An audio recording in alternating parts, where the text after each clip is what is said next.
চলতি মৌসুমে তুলার অধিক ফলনে খুশি টাঙ্গাইলের তুলা চাষিরা। আবহাওয়া অনুকূলে থাকায় বিঘা প্রতি তুলা উৎপাদনের হার 16 থেকে 18 মণ।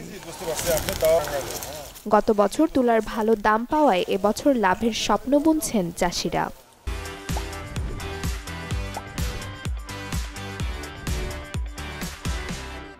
অন্যান্য ফসল থেকে তুলা চাষে আমরা লাভবান একটু বেশি, কারণ হলো এটা আমাদের হলো অর্ধেক খরচই আমরা সরকারিভাবে বিভিন্নভাবে এই অনুদান পাই, তো এই জন্য আমরা তুলা চাষে আগ্রহ বেশি। এবারে 15 থেকে 16 মণ ফলন এবছর আমরা আশা করছি। গতবার যদি 14 মণ হতে পারে, এবার 16 থেকে 17 মণ বিঘায় তুলা পাবো আর কি।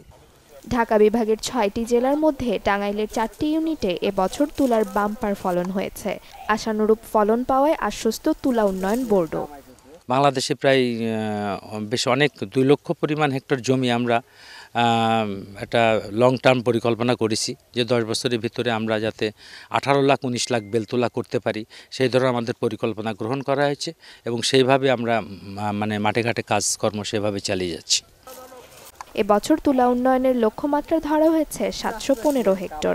এখন পর্যন্ত অর্জন হয়েছে 673 হেক্টর। তুলা উৎপাদনের সাথে বর্তমানে টাঙ্গাইলে 2025 জন চাষি যুক্ত রয়েছেন। Desk report, channel 24।